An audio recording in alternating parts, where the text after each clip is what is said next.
तो hello everyone, कैसे हो आप सभी। मैं हूं आपकी दोस्त, आपके मेंटोर एंड आपकी एजुकेटर CS मेहंदी तोशनेवाल। और आज आ चुकी हूं मैं फिर से एक और वन शॉट लेकर ऑफ SBIL। And today we are going to start with part B. Yes, देखते ही देखते हमारा पार्ट 1 खत्म हो चुका है and we are here with part B.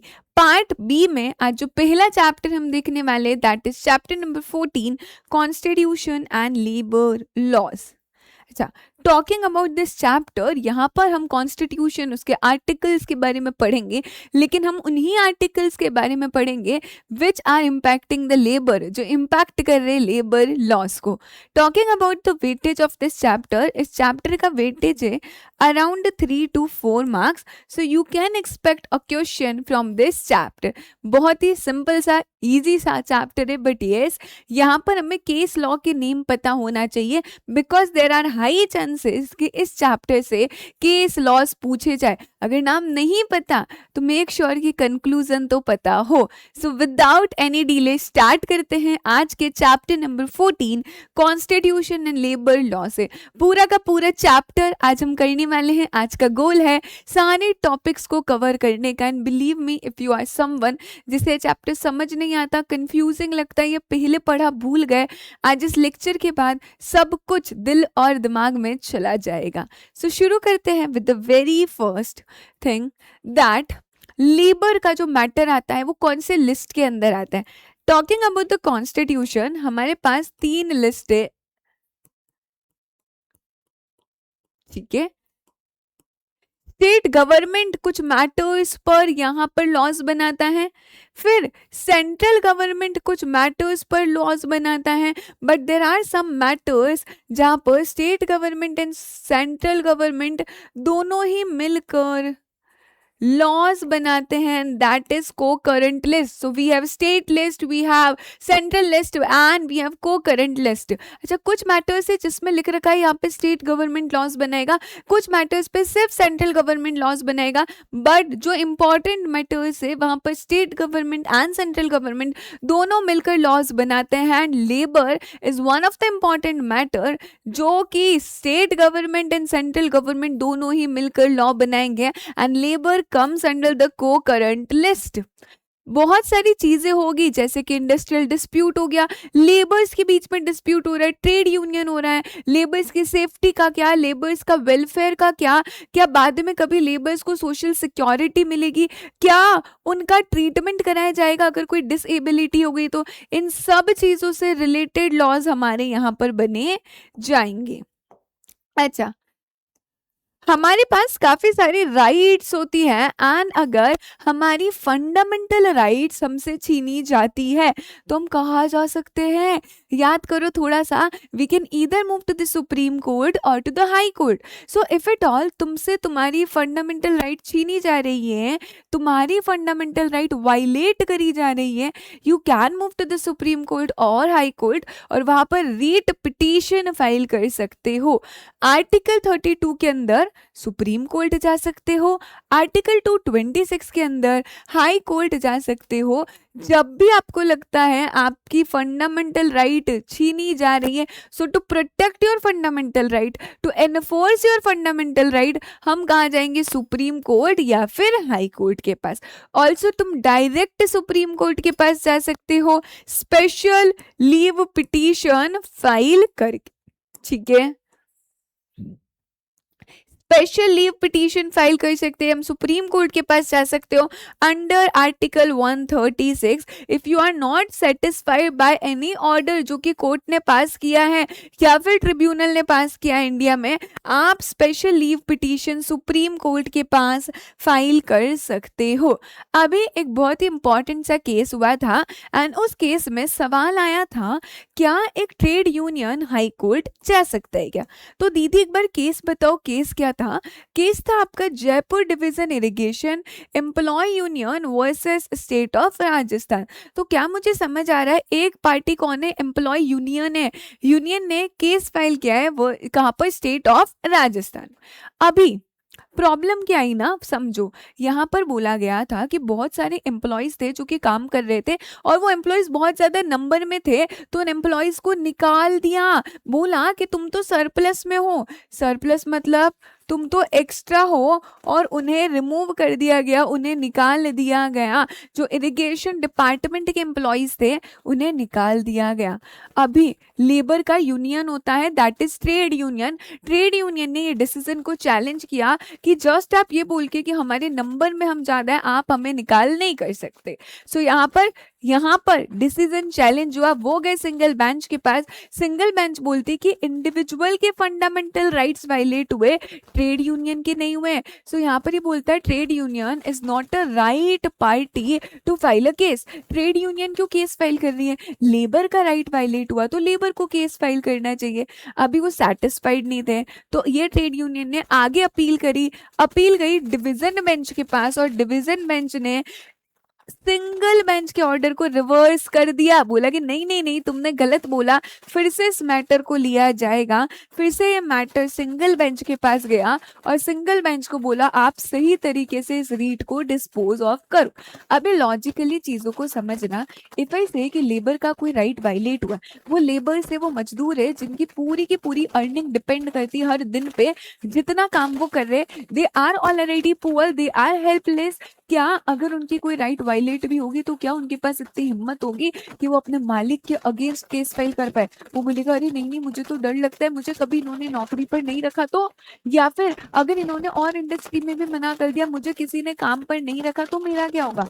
सो हमें यहाँ पर एक चीज पता चलती है, जो लेबर्स है, लेबर्स इवन दो लेबर के इंडिविजुअल के फंडामेंटल राइट वायलेट हुई है, but they are not in a position due to poverty या फिर helplessness, socially and economically disadvantages position में होते हैं कि वो केस फाइल नहीं कर सकते, वो कोर्ट अप्रोच नहीं कर सकते।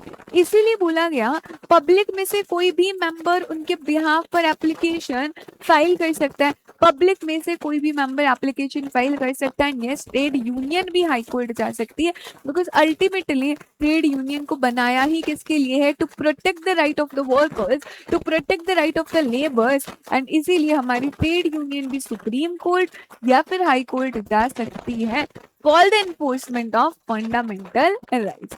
तो ये था हमारे केस का कंक्लूजन। आगे बढ़ेंगे हम लोग, अब कुछ आर्टिकल्स देखेंगे। सबसे पहला आता है आर्टिकल नंबर 14। आर्टिकल 14 याद करो, आर्टिकल 14 बोलता है equality before law and equal protection of law. ये आर्टिकल बोलता है लॉ के सामने यानी कि कानून के सामने हर एक पर्सन इक्वल है। The law is not going to discriminate, चाहे कोई रिच हो, चाहे कोई पुअर हो, चाहे आप किसी भी रिलीजन के हो, चाहे कोई प्राइम मिनिस्टर हो, चाहे कोई वर्कर हो। लॉ के सामने, कानून के सामने हम सभी को इक्वल मानेंगे। कानून किसी में भेदभाव नहीं करने वाला है। अगर कोई सेलिब्रिटी है तो उसे भी कोर्ट अप्रोच होना ही पड़ेगा, कोर्ट आना ही पड़ेगा। अगर कोई वॉचमैन है तो उसे भी कोर्ट आना पड़ेगा। डिसीजन जो लिया जाएगा बहुत फेयर लिया जाएगा, ऐसा नहीं कि सेलिब्रिटी है तो उसकी फेवर में डिसीजन लिया जाए। तो यहाँ पर आर्टिकल 14 बोलता है कि इक्वलिटी बिफोर लॉ, हम लॉ के सामने सभी को इक्वल मानेंगे एंड सभी को इक्वल प्रोटेक्शन मिलेगी। और तो जो भी लोग हैं उन्हें प्रोटेक्ट किया जाएगा equally, there will be no discrimination. अच्छा, ये कब? Within the territory of India, India के टेरिटरी के अंदर सभी को इक्वलिटी मिलेगी before law and equal protection of law. State यानी कि गवर्नमेंट किसी को भी डिनाई नहीं कर सकता है, state will not deny. Next इसका आता है इंपॉर्टेंट सा केस लॉ। केस लॉ है एयर इंडिया वर्सेस नरगेश मिर्जा। अभी यहाँ पर क्या था, एयर हॉस्टेस थी एंड इन एयर हॉस्टेस के इंडियन एयरलाइंस रेगुलेशंस में दो रेगुलेशंस इंसर्ट करे गए, रेगुलेशन 46 एंड 47, जो बोलता है, इसको और इजी लैंग्वेज में समझाती हूँ मैं।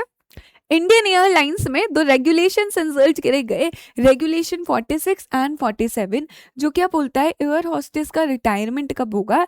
एयर हॉस्टेस का रिटायरमेंट होगा जब वो 35 इयर्स की होगी तब, या फिर उसकी शादी के टाइम पे with in 4 years of service, अगर उसकी शादी हो जाती है, मैरिज हो जाती है तो, या फिर फर्स्ट प्रेगनेंसी पर उसका रिटायरमेंट हो जाएगा। ये रिटायरमेंट का टाइम बताए। लेकिन इसमें मेन बात ये बोल दी, यहाँ पर भी मैनेजिंग डायरेक्टर के पास डिस्क्रिशन है हैं, that means managing director has a choice कि अगर उसे लगता है कि जो वुमेन है she is fit, she is mentally fit, physically fit, तो यहाँ पर वो रिटायरमेंट की डेट एक्सटेंड कर लेगा। ये सब होने के बाद भी वो रिटायरमेंट की डेट को एक्सटेंड कर सकता है 45 ईयर्स तक, अगर उसे लगता है एयर होस्टेस मेडिकली फिट है, and this becomes the violation of article 14। आप ऐसा नहीं कर सकते हो।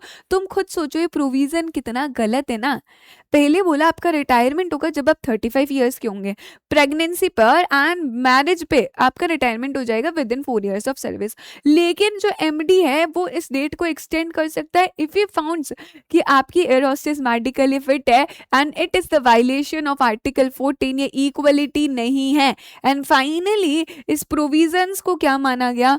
अनरीजनेबल माना गया, आर्बिट्रेरी यानी कि इररेशनल है, साथ ही साथ it is in violation of article 14 of constitution of India. अभी इसका केस पूछा जा सकता है, इस तरह से स्टोरी फ्रेम करेंगे एग्जाम में और पूछेंगे क्या ये अनकॉन्स्टिट्यूशनल है या फिर नहीं है, इज इट आर्बिट्रेरी, क्या कौन सा आर्टिकल का वायलेशन हुआ है। इसीलिए इट इज इंपॉर्टेंट कि अगर हम लोग नेम याद रखें। एक और केस लॉ है हमारा डीएस नकारा वर्सेस यूनियन ऑफ इंडिया। इस केस में क्या हुआ था, बड़ा ही मजेदार सा केस है। ये केस है related to the pension. Basically एक डेट डिसाइड कर ली गई और बोला इस डेट से पहले जो लोग रिटायर हो रहे हैं, बिफोर दिस डेट जो रिटायर होंगे उन्हें पेंशन मिलेगा, इस डेट के बाद जो रिटायर होंगे उन्हें पेंशन नहीं मिलेगा। पेंशन का रूल क्या बनाया, रेंडमली कोई डेट डिसाइड कर ली। फॉर एग्जांपल मैं बोलती हूँ 14 फरवरी, 14 फरवरी से पहले जो रिटायर होंगे ना उन्हें पेंशन मिलेगा, 14 फरवरी के बाद जो रिटायर होंगे उन्हें पेंशन नहीं मिलेगा। ऐसे ही रेंडमली कोई डेट डिसाइड कर ली गई पेंशन देने के लिए और पेंशन ना देने के लिए, बाद में सुप्रीम कोर्ट हैज डिसाइडेड ये जो आपने किया है वो अनकॉन्स्टिट्यूशनल है और इसे स्ट्रक डाउन कर दिया गया, हटा दिया गया, बिकॉज ये क्लासिफिकेशन जो किया गया इट इज टोटली इररेशनल, बिल्कुल भी सही नहीं है, कोई भी रैशनल प्रिंसिपल पे डिपेंड नहीं है, इट इज आर्बिट्ररी, पूरा इलॉजिकल है और वो हमारा आर्टिकल 14 को भी वायलेट करता है of constitution of India. So this was decided in the case of DS नकारा वर्सेस यूनियन।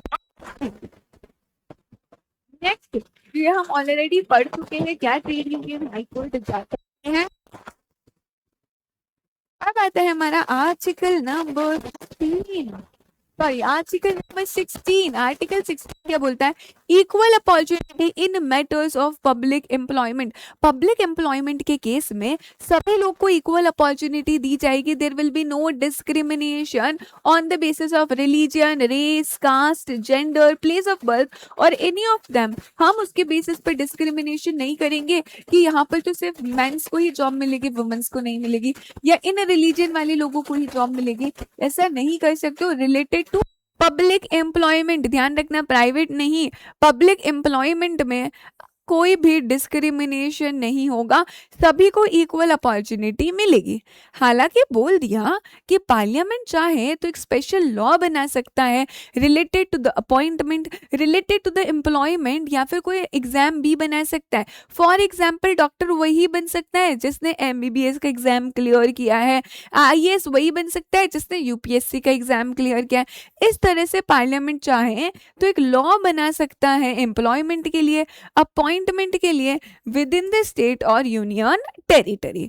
ऑल्सो रिजर्वेशन होगा किसके लिए, अगर अपॉइंट होते हैं शेड्यूल कास्ट, शेड्यूल ट्राइब्स या कोई भी बैकवर्ड क्लास जिनको एम्प्लॉयमेंट चाहिए तो पहले उनके लिए कुछ सीट्स रिजर्व करी जाएगी। इट इज नॉट डिस्क्रिमिनेशन, ऐसा साफ साफ लिखा है। ये कुछ एक्सेप्शंस हैं हमारे आर्टिकल 16 के। लास्टली बोला गया है अगर आप किसी रिलीजियस डिनोमिनेशन पर या रिलीजियस प्लेस पर किसी पर्सन को अपॉइंट करना चाहते हो तो हम उसी पर्सन को अपॉइंट करेंगे जो उस रिलीजन की प्रैक्टिस कर रहा है, जो उस रिलीजन को मानता है, जो उस रिलीजन में भरोसा रखता है। फॉर एग्जाम्पल इफ आई से टेम्पल, ठीक है, मंदिर है तो मंदिर में हम किस पर्सन को अपॉइंट करेंगे? मंदिर में हम बोलेंगे वही पर्सन आएगा जो खुद हिंदू है, जो खुद उस रिलीजन में मानता है, जो खुद उस भगवान में मानता है, जो मान्यता रखता है, हम उस पर्सन को अपॉइंट करेंगे, ना कि किसी और पर्सन को अपॉइंट करेंगे जो उस रिलीजन में मानता ही नहीं है। So it is very basic, ये डिस्क्रिमिनेशन नहीं है। अगर मैं मानूं चर्च, तो चर्च में हम उस पर्सन को अपॉइंट करेंगे जो उस रिलीजन में मानता है, जो उस रिलीजन की प्रैक्टिस करता है, right? So it is not discrimination. ये हमारा आर्टिकल नंबर 16 है। आर्टिकल 16 का एक केस है जो कि बात करता है Mewaram Kanaujia versus all India institute of medical science and others. It is okay, अगर तुम्हें इतना बड़ा केस लॉ का नाम याद नहीं हो रहा है, तुम कोई भी एक पार्टी का नाम याद रख सकते हो, जैसे कि मेवाराम कनौजिया, ये भी चलेगा, कुछ नहीं से कुछ तो अच्छा है, राइट? अच्छा, यहाँ पर डॉक्ट्रिन बोलती है, डॉक्ट्रिन यानी कि प्रिंसिपल बोलता है equal pay for equal work. अगर तुम इक्वल काम कर रहे हो तो तुम्हें पैसा भी इक्वल मिलेगा, there will be no discrimination. लेकिन तुम्हारा काम इक्वल होना चाहिए। अगर तुम सिमिलर फंक्शंस परफॉर्म कर रहे हो, सिमिलर ड्यूटीज परफॉर्म कर रहे हो, तो तुम्हें इक्वल पे मिलने वाला है। अच्छा, यू कैन नॉट से कि अरे इस कंपनी का जो सीईओ है उसकी सैलरी ज्यादा है और इस कंपनी का जो पियोन है उसकी सैलरी कम है। क्या तुम ऐसा बोल सकते हो? क्या वो पियोन बोल सकता है मेरे साथ तो डिस्क्रिमिनेशन हुआ, इक्वल पेमेंट मिलना चाहिए? ध्यान रखना, इक्वल पेमेंट कब मिलेगा? जब तुम इक्वल वर्क कर रहे हो, similar function, similar duties, similar responsibilities discharge कर रहे हो, और वो भी सिमिलर सर्कमस्टांसेस में। अगर आपका काम ही अलग है, डिफरेंट है, तो वहां पर सेम पेमेंट नहीं मिल सकता। ये डिपेंड करता है एजुकेशनल क्वालिफिकेशंस पर, ड्यूटीज पर, रिस्पॉन्सिबिलिटीज क्या है उस पर डिपेंड करता है। सिमिलर फंक्शंस है, सिमिलर ड्यूटीज है तो अलग बात होगी, ठीक है। नेक्स्ट आर्टिकल है आर्टिकल 19(1)(c). आर्टिकल 19(1)(c) बोलता है right to form association and union. क्योंकि ये सब हम लेबर के एस्पेक्ट से ही पढ़ रहे हैं, यहाँ पर बोलता है हर एक सिटीजन के पास राइट है, वो एसोसिएशन फॉर्म कर सकता है, वो यूनियन फॉर्म कर सकता है, बट कुछ रीजनेबल रिस्ट्रिक्शंस है यहाँ पर। क्या रीजनेबल रिस्ट्रिक्शंस लगाए हमारे स्टेट ने? जो भी आप ग्रुप फॉर्म कर रहे हो, जो भी यूनियन फॉर्म कर रहे हो, उस पे कुछ रेस्ट्रिक्शन है कि वो कैसा होना चाहिए। वो किसी भी तरह से इंडिया की सोवरेनिटी एंड इंटीग्रिटी के खिलाफ नहीं होना चाहिए, पब्लिक ऑर्डर के हिसाब से होना चाहिए, यानी कि it should be in the public interest, हमारी आम जनता के इंटरेस्ट में होना चाहिए, and it should be moral, immoral नहीं होना चाहिए। ये 3 रेस्ट्रिक्शन है हमारे। क्या है? Sovereignty and integrity of India के अकॉर्डिंग होना चाहिए, पब्लिक ऑर्डर में होना चाहिए, एंड मोरलिटी हिसाब से होना चाहिए। It should be moral, it can not be immoral. Next and important right is right to life and personal liberty. क्यों बोलता है आर्टिकल नंबर 21? आर्टिकल 21 एक बात बोलता है कि अरे सुनो सुनो सुनो, किसी भी पर्सन से हम उसकी जिंदगी नहीं लेंगे। No person shall be deprived of his personal life. किसी भी पर्सन से हम उसका राइट टू लाइफ नहीं छीनेंगे, ना ही पर्सनल लिबर्टी छीनेंगे। हर एक पर्सन के पास राइट है किस चीज का? अपनी जिंदगी जीने का अधिकार है, अपने हिसाब से जिंदगी जीने का अधिकार है। तो तुम्हारे दिमाग में क्वेश्चन आया, क्वेश्चन ये आया कि दीदी अभी हमने थोड़े टाइम देखा ना, ये पहले एक केस हुआ। कैसा केस हुआ मैं तुम्हें बताती हूँ। फॉर एग्जाम्पल एक डॉन है, इस डॉन ने किया है मर्डर। पुलिस आई और पुलिस उसे लेकर जा रही है जेल और बोलती है अब तो जेल में जाना पड़ेगा, जेल की चक्की पीसनी पड़ेगी और हो सकता है तुम्हें फांसी भी लग जाए। तो ये डॉन बोलता है अरे रुको रुको जरा सब्र करो, मैं पढ़ा लिखा हूँ, मैंने आर्टिकल नंबर 21 पढ़ा जिसमें लिखा है no person shall be deprived of his right to life. आप मुझसे मेरी जिंदगी जीने का अधिकार नहीं छीन सकते हो। तो पुलिस क्या बोलेगा? इधर आओ जरा, इधर आओ, लगता है तुमने सही से नहीं पढ़ा। यहाँ पर किसी भी पर्सन से आप उसका right to life, personal liberty नहीं छीन सकते, but there is an exception. मेरे नादान परिंदे बताएंगे एक्सेप्शन क्या है। Except according to the procedure established by law. Exception है कि एक्सेप्ट लॉ के द्वारा प्रोसीजर एस्टैब्लिश करके तुमसे तुम्हारा right to life, personal liberty छीना जा सकता है। तो डॉन को क्या जेल में जाना पड़ेगा? बिल्कुल जेल में जाना पड़ेगा, because it is a procedure established by law. अच्छा, जैसा कि हमने देखा है जो रिस्ट्रिक्शन है ठीक है। रेस्ट्रिक्शन हमने क्या देखा, except according to the procedure established by law, ये procedure fair, just and reasonable होना चाहिए। राइट टू लाइफ मतलब क्या होता है, वो सारी चीजें जो आपकी जिंदगी को मीनिंगफुल बनाए, कंप्लीट बनाए एंड जीने के लायक वर्थ लिविंग बनाए। बेसिक 3 नीड्स तो होनी चाहिए, रोटी कपड़ा मकान, यानी कि फूड क्लोथिंग शेल्टर, एटलीस्ट ये सारी चीजें होनी चाहिए। This is bare minimum essential है जिंदगी जीने के लिए, जिंदगी को जीने के लायक बनाने के लिए, to make it meaningful, complete and worth living. अच्छा, ये कुछ डायरेक्टिव प्रिंसिपल्स है वर्कर्स के। राइट टू लाइवलीहुड, जिंदगी जीने का अधिकार है। ह्यूमन डिग्निटी, मान सम्मान के साथ मेडिकल केयर दी जाएगी, हेल्थ का ध्यान रखेंगे लेबर्स की, किसी भी तरह का सेक्सुअल हैरेसमेंट नहीं होना चाहिए एंड बाकी राइट्स मिलेगी। अभी आर्टिकल 21 में ना तुम्हें बहुत सारे केस लॉज मिलेंगे विच इज इम्पॉर्टेंट। अगर केस लॉ का नाम नहीं कर पाते हो याद, तो एटलीस्ट मेक श्योर कि कंक्लूजन पता हो। यहाँ पर केस है Olga Tellis versus Bombay municipal corporation का। क्या है, ओल्गा टेलिस, ओल्गा कहाँ गया था, तेल लेने गया, कहाँ, बॉम्बे म्यूनिसिपल कॉर्पोरेशन के पास। सो ओल्गा टेलिस किसके पास, बॉम्बे म्यूनिसिपल कॉर्पोरेशन के पास। ऐसे टेक्निक से याद करने की कोशिश करो। यहाँ पर क्या हुआ था, कुछ लोगों को जो स्लम्स में रहते, जो बस्ती में रहते थे, उन लोगों को निकाला जा रहा है, उनके एरिया से एविक्ट किया जा रहा था, उन लोगों को उनके एरिया से निकाला जा रहा था। तो बाद में पता चला अगर आप लोगों को उनके घर से ही निकाल रहे हो, जहाँ वो रह रहे, even though it is a slum area, आप वहां से उनको निकाल रहे हो, आप उनसे उनके जिंदगी जीने का अधिकार छीन रहे हो, राइट टू लाइवलीहुड छीन रहे हो, क्योंकि उनके पास अब जिंदगी जीने के लिए, रहने के लिए घर ही नहीं रहेगा। You are evicting them from their slum areas and इसे माना गया कि उनकी राइट टू लाइफ वायलेट हो रहा है, उनसे उनका आर्टिकल 21 छीना जा रहा है। बिकॉज जब उस पर्सन के पास रहने को जगह ही नहीं होगी तो वो जिएगा कैसे, रहेगा कहाँ पर ना, एंड इसीलिए आर्टिकल 21 का वायलेशन माना गया। Next, D K Yadav versus GMA industries limited. इस कोर्ट में, इस केस में क्या बोला कोर्ट ने कि आर्टिकल 21 को हम ऐड करेंगे, यानी कि जोड़ते हैं, किसके साथ जोड़ते हैं, लिबर्टी के साथ, फ्रीडम के साथ, डिग्निटी के साथ पर्सन की, विच मीन्स हम चाहते हैं कि बस article 21 that does not only mean कि पर्सन बस जी रहा है, जिंदा है, हम ऐसा नहीं चाहते। आर्टिकल 21 को हम क्लब करते लिबर्टी के साथ, क्या फ्रीडम के साथ, मान सम्मान के साथ आप अपनी जिंदगी को जी रहे हो। अगर हम ऐसा नहीं करेंगे तो क्या डिफरेंस रहेगा between a human and an animal, दोनों एक जैसे ही हो जाएंगे ना, फिर तो ह्यूमन एग्जिस्टेंस कैसा ही हो जाएगा।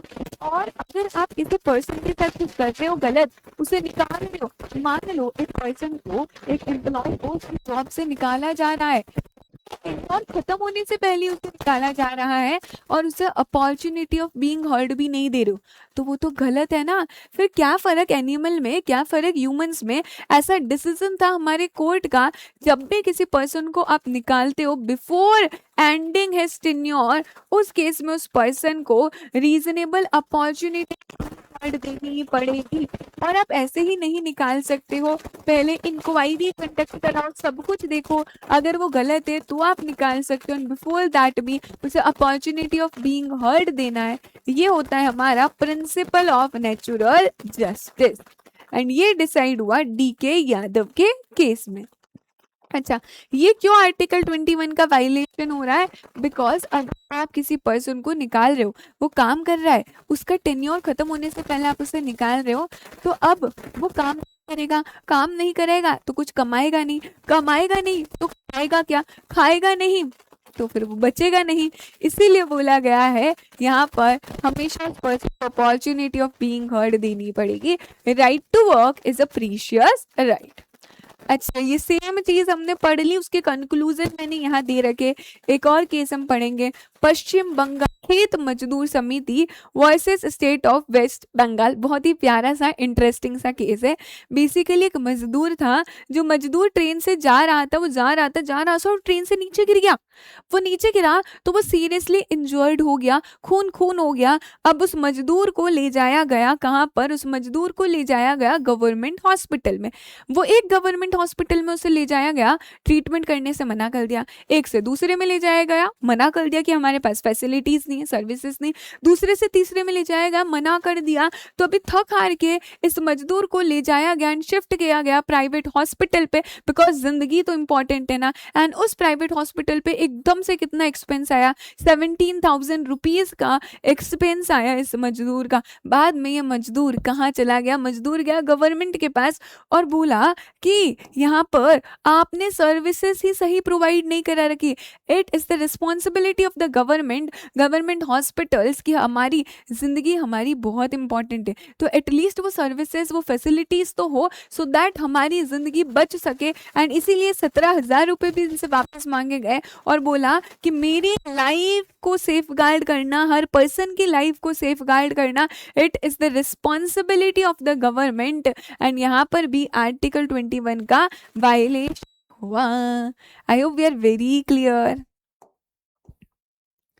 नेक्स्ट है आर्टिकल नंबर 23। आर्टिकल 23 क्या बोलता है, राइट अगेंस्ट एक्सप्लॉइटेशन। आर्टिकल 23 दो चीजों के लिए मना करता है, सबसे पहला बेगर एंड दूसरा है ट्रैफिकिंग इन ह्यूमन बींग्स। अच्छा, what is trafficking in human beings और बेगर का मतलब? Trafficking in human beings basically बोलता है ह्यूमन बींग्स को खरीदना, यानी कि buying and selling of human beings, वो मना कर रखा है, ऐसा अलाउड नहीं। Human beings are not the product कि तुम उसे सेल कर पाओ, ठीक है, just a second. So human beings are not the products कि तुम उन्हें सेल कर पाओ। यहाँ पर ह्यूमन बींग्स को सेल नहीं करना, ह्यूमन बींग्स को बाय और सेल नहीं करना, दैट इज ट्रैफिकिंग। बेगर मतलब क्या होता है, बेगर मतलब बोलता है कि लोगों से काम करवा रहे हो आप और उन्हें पैसा नहीं दे रहे हो, या फिर बहुत कम पैसा दे रहे हो विदाउट एनी पेमेंट। लेबर्स का गलत फायदा उठाया जा रहा है, लेबर्स को एक्सप्लॉइट किया जा रहा है, उनसे बहुत सारा काम करवा रहे हो पर उन्हें पैसा नहीं दे रहे हो, या फिर बहुत कम पैसा दे रहे हो, उसे बोला जाता है बेगर। अगर किसी सिटीजन से काम करवाते हो विदाउट वेजेस, वो पूरा गलत है and it is the violation article 23। Article 23 का वायलेशन माना गया। अच्छा, एक केस है यहाँ पर, केस क्या बोला है, एक गवर्नमेंट एम्प्लॉय का जो पेमेंट है उसे दिया ही नहीं, उसे उसका पेमेंट नहीं दिया, विथहोल्ड कर दिया है गवर्नमेंट एम्प्लॉय का payment as a punishment. Punishment देना था उसे, तो पनिशमेंट देने के लिए क्या किया कि अब हम तुम्हें पेमेंट देंगे ही नहीं। किसी गवर्नमेंट एम्प्लॉय को तुम पनिशमेंट दे रहे हो ये बोलकर कि अब तुम्हें पैसा नहीं देंगे। Is it invalid? क्या डेफिनेटली ये इनवैलिड है, ये आर्टिकल 23 का वायलेशन है। और ये क्या है, ये एक तरह से बेगर है, क्योंकि आपने काम तो करवा दिया और बोला अरे पनिशमेंट, अभी पैसा नहीं मिलेगा। किसी पर्सन को बोलना कि तुम काम करो और उसे सैलरी नहीं देना, वेजेस नहीं देना, उसे भी हम बेगर ही बोलने वाले हैं। अगर तुम किसी को कंपेल करते हो, तुम किसी को फोर्स करते हो, उस पर्सन से काम करवाते हो, उसे वेजेस नहीं देते हो, that is beggar, that is the violation of article 23। या फिर अगर आप किसी पर्सन को मिनिमम वेजेस से कम पैसा देते हो, minimum wages let's assume government ने 5,000 रुपीज डिसाइड करी, तुम 1,000 रुपीज दे रहे हो, तो ये भी बेगर में आएगा, बिकॉज मिनिमम वेजेस से कम पैसा मिल रहा है। Next article 24। आर्टिकल 24 बोलता है छोटे बच्चों से काम नहीं करवाने का। छोटे बच्चे मतलब कौन? ऐसे बच्चे जिनका एज बिलो 14 ईयर्स है, उन्हें काम नहीं करवाना। लेकिन कहाँ काम नहीं करवाना? फैक्ट्री में नहीं, माइंस में नहीं, और कोई भी हजार्डस एम्प्लॉयमेंट में काम नहीं करवाना। मतलब अदर देन दैट कर सकते हो। तुमने देखा होगा टीवी सीरियल्स में, मूवीज में और बाकी भी जगह कुछ बच्चों को काम करते हुए, वहाँ अलाउड है, चाइल्ड लेबर नहीं है। लेकिन कब मना कर रखा? अगर वो फैक्ट्रीज, माइंस या हजार्डस एम्प्लॉयमेंट में काम कर रहे हैं और उनका एज बिलो 14 ईयर्स है। And that was all about our articles. ये था हमारे आर्टिकल्स के बारे में। अब हम पढ़ेंगे directive principles of state policy. ये भी किससे रिलेटेड है? लेबर से रिलेटेड है। These are basically the guidelines और इसे हम DPSP बोलते हैं। Social justice and industrial justice में क्या बोलता है? यहाँ पर बोलता है हमारे स्टेट को वेलफेयर प्रमोट करना चाहिए, लोगों की भलाई प्रमोट करनी चाहिए। कैसे वेलफेयर प्रमोट करना चाहिए? By securing justice. और जस्टिस 3 तरह का है, socially, economically, politically. If you remember constitution का प्रीएम्बल, तो उसमें था जस्टिस कैसा होना चाहिए? सोशली जस्टिस देंगे, इकोनॉमिकली, पॉलिटिकली, हर पर्सन को न्याय मिलना चाहिए। सो वेलफेयर तो अपने आप ही सिक्योर हो जाएगा अगर उसे न्याय मिलेगा, अगर उसे जस्टिस मिलेगा हर एक तरीके से। ऑल्सो यहाँ पर बोला गया है इनइक्वालिटी मिनिमाइज करनी है, किसी भी तरह का हमें इनइक्वालिटी नहीं लाना है। हमारे लिए यानी कि स्टेट के लिए सब लोग इक्वल है, सभी को इक्वल अपॉर्चुनिटी यहाँ पर देनी रहेगी, not on the basis of religion, race, gender. आप उनके बेसिस पे अपॉर्चुनिटी मत दो, बट सबको इक्वल अपॉर्चुनिटी दो, सो दैट इनइक्वालिटी कम हो पाएगी इनकम को लेकर। यहाँ पर लोगों के मन में ना एक अलग ही माइंडसेट होता है, और ये तो बड़ा है, बड़े पैसे, इनसे दूर रहो भाई, ये तो बड़े लोग हैं, इन्हें ज्यादा अपॉर्चुनिटीज मिलेगी, हमें तो कम पैसे मिलते हैं, हमें कम अपॉर्चुनिटीज मिलेगी। ऐसा नहीं होता। तो गवर्नमेंट यहाँ पर बोलता है, स्टेट यहाँ पर बोलता है, ये जो इनइक्वालिटी है इनकम में, हम उसे मिनिमाइज करेंगे। कोई भी पर्सन है जो कि काम कर रहा है सेम लेवल का, उसे पैसा भी सेम मिलेगा, इक्वल मिलेगा, साथ ही साथ अपॉर्चुनिटी भी सेम मिलेगी। Article 39, that was your past year question also, जो बोलता है यहाँ पर आर्टिकल 39 कुछ चीजों के बारे में ध्यान रखना है। Equal pay for equal work, सभी सिटीजन्स को सिक्योर करता है कि सभी को इक्वल पेमेंट मिलेगा अगर तुम इक्वल काम कर रहे हो। और क्या सिक्योर करता है? आर्टिकल 39 बोलता है कि उसकी पॉलिसी में ये 4 चीजें होनी चाहिए। क्या? सारे सिटीजन्स को irrespective of gender adequate means of livelihood मिलेगा।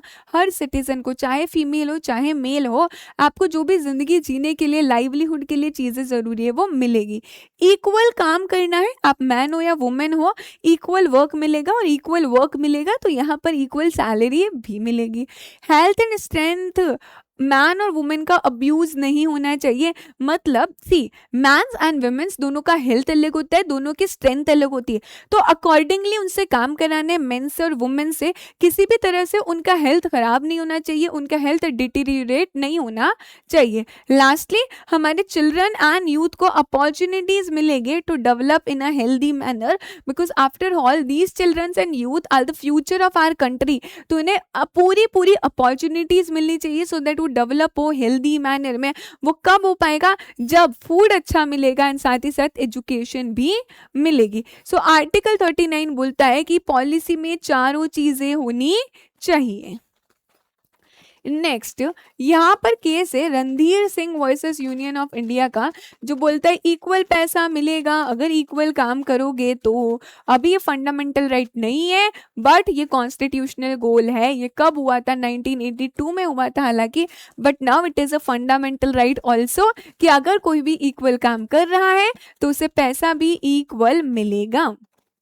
अच्छा, article number 41 which is social security provisions, ये क्या बोलता है? यहाँ पर स्टेट बोलता है हम सोशल सिक्योरिटी प्रोविजंस बनाएंगे। What is social security? Labour काम कर रहा है, लेबर काम कर रहा है तब तक उसे पैसा मिल रहा है, लेकिन उसके बाद क्या? लेबर काम कर रहा है, काम करते करते उसकी डेथ हो गई, तो एक्सीडेंट हो गया, इंजरी हो गई, वो डिसेबल हो गया, मान लो उसका हाथ फ्रैक्चर हो गया या फिर पैर टूट गया, तो फिर क्या होगा? इसीलिए यहाँ पर स्टेट ने लेबर्स के बारे में सोचा, उनकी सोशल सिक्योरिटी के बारे में सोचा, उनकी फैमिली के बारे में सोचा, और कुछ प्रोविजंस बनाए गए हैं, कुछ लॉज बनाए गए हैं, जैसे कि example employ state insurance act. अभी इस एक्ट के अकॉर्डिंग अगर कोई वर्कर काम करता है, काम करते दौरान एक्सीडेंट, इंजरी, डिसेबलमेंट या डेथ हो जाता है, तो यहाँ पर सामने वाले पर्सन को पैसा मिलेगा। अगर एक्सीडेंट हो जाता है तो उसका फ्री में ट्रीटमेंट होगा हॉस्पिटल्स एंड डिस्पेंसरीज में, राइट। मैटरनिटी बेनिफिट ये बनाया गया है टू प्रोटेक्ट द मदरहुड, यानी कि जो वुमेन्स प्रेग्नेंट होती है उन्हें कुछ टाइम पीरियड के लिए बोला जाता है कि आपको अब जॉब जॉब पर नहीं आना है एंड आपको पैसा भी मिलेगा। एक तरह से मैं सिंपल लैंग्वेज में तुम्हें बता सकती हूँ, पेड लीव्स की तरह समझो। सर्टेन पीरियड के लिए ऐसे देखा जाए तो 26 वीक्स का मैटरनिटी बेनिफिट मिलता है एंड 26 वीक के पैसे भी उन्हें मिलेंगे। तो ये क्यों बनाया गया है? उस प्रेग्नेंट वुमेन को रेस्ट देने के लिए, टू प्रोटेक्ट द मदरहुड, उस डिग्निटी को प्रोटेक्ट करने के लिए मैटरनिटी बेनिफिट बनाया गया है ये act. Payment of gratuity act क्या बोलता है? पेमेंट ऑफ ग्रेच्युटी एक्ट बोलता है कि अगर कोई पर्सन ने कंटिन्यूअस 5 इयर्स की सर्विस दी है एम्प्लॉयर को और अब 5 साल बाद वो जा रहा है, तो बड़ा ऑनेस्ट एम्प्लॉय था, अब जाते जाते हम उसे कुछ अमाउंट देंगे, उसे बोला जाता है ग्रेच्युटी। एम्प्लॉय प्रोविडेंट फंड भी बनाया जाता है, जहां पर जिस फंड में एम्प्लॉयर अपनी सैलरी का कुछ पार्ट और एम्प्लॉय अपनी सैलरी का कुछ पार्ट डिपॉजिट करता है। एंड लास्टली जब वो एम्प्लॉय छोड़कर जा रहा है या फिर रिटायर हो रहा है या उसकी डेथ हो रही है, उसे अमाउंट मिलता है। ये सभी को हम बोलते हैं सोशल सिक्योरिटी प्रोविजन। हेल्प करते हैं in case of unemployment, old age, sickness या फिर डिसेबलमेंट हो जाता है। तो नेक्स्ट है वर्किंग कंडीशंस। वर्किंग कंडीशंस क्या बोलता है यहाँ पर? वर्कर्स, लेबर्स पूरा दिन काम कर रहे हैं, तो जो कंडीशंस में वो काम कर रहे हैं वो फेयर कंडीशंस होनी चाहिए, वो ऐसी कंडीशंस होनी चाहिए जहाँ पर कोई वर्कर सुबह से शाम कर पाए, जस्ट एंड ह्यूमन कंडीशंस होनी चाहिए। एग्जाम्पल के लिए मैं बोल सकती हूँ प्रॉपर लाइटनिंग होना चाहिए जहाँ पर वो काम कर रहे हैं, वेंटिलेशन होना चाहिए, टेम्परेचर एडिक्वेट होना चाहिए, जगह क्लीन होनी चाहिए, क्लेनलीनेस होना चाहिए, वॉशरूम्स होने चाहिए, ड्रिंकिंग वाटर होना चाहिए। ये नॉर्मल कुछ वर्किंग कंडीशंस है जिसके लिए स्टेट को ध्यान रखना है। एंड इसके अंदर आता है right to live with human dignity. Next is living wage. Living wage क्या होता है? लिविंग वेज बोलता है कि आपका यहाँ पर सिर्फ बेयर मिनिमम यानी कि असेंशियल नीड्स ही पूरा नहीं हो रहा है, जबकि और भी आगे चीजें भी फुलफिल हो रही है। हमें यहाँ पर पता है जब भी कोई पर्सन अर्न करता है वो खुद के लिए अर्न नहीं करता, वो अपनी फैमिली के लिए भी अर्न करता है एंड फैमिली की भी नीड्स होती है। अच्छा, मिनिमम वेज का कॉन्सेप्ट बड़ा सिंपल है। मिनिमम वेज मतलब इतना पैसा दे दो कि मेरा रोटी कपड़ा मकान मुझे मिल जाए, फूड क्लोथिंग शेल्टर मुझे मिल जाए, बेयर फिजिकल नीड्स पूरी हो जाए और कुछ भी नहीं चाहिए, उसे बोला जाता है मिनिमम वेज। कि वर्कर की एंड वर्कर की फैमिली की ये बेयर फिजिकल नीड्स पूरी हो जाएगी, फूड क्लोथिंग एंड शेल्टर। यहाँ पर मिनिमम वेज ना गवर्नमेंट फिक्स भी करती है इंडस्ट्री में कि इतना मिनिमम वेज होता है। तो फिर लिविंग वेज क्या है? लिविंग वेज बोलता है कि सिर्फ आपका बेयर मिनिमम यानी कि बेयर एसेंशियल्स ही पूरा नहीं हो रहा है, उसके अलावा भी बहुत सारी चीजें, जैसे कि फैमिली में अगर बच्चे तो उनकी एजुकेशन भी आप करवा पा रहे हो, आप इतना पैसा दे रहे हो, इतना पैसा उस लेबर को मिल रहा है कि वो बच्चों की एजुकेशन करवा पा रहा है। अगर किसी की शादी हो रही है उनके घर में तो मैरिज करवा पा रहा है, किसी की तबीयत खराब हो रही है, हेल्थ खराब हो रही है तो उस इल हेल्थ का ट्रीटमेंट करा पा रहा है, अगर किसी का डेथ हो रहा है तो फ्यूनरल एक्सपेंसेस कर पा रहा है, जो सोशल नीड्स होती हैं वो यहाँ पर वो फुलफिल कर पा रहा है, इसे बोला जाता है living wage. So living wage is more than a minimum wage, it includes above bare essential also. ये दोनों के बीच में डिफरेंस है हमारा। And that is it about our chapter number 14। ये होता है स्वाहा। So I hope you all are enjoying the lectures. ये वन शॉट आप एंजॉय कर रहे हो, ये वन शॉट में मजा आ रहा है एंड बस इन्हीं लेक्चर्स को तुम बार बार देख सकते हो। जब बार बार देखोगे तो चीजें दिमाग में घुसेगी एंड बिलीव मी इस चैप्टर में से एक क्वेश्चन आने के हाई चांसेस है। Let me know in the comments कि कैसे लग रहे वन शॉट लेक्चर्स। इस लेक्चर को होने के बाद पास्ट ईयर क्वेश्चंस भी सॉल्व करो, it will definitely boost your confidence my नादान परिंदो। That is it from my side. खूब अच्छे से पढ़ो, just make yourself proud, make your parents proud, make me proud. Bye bye.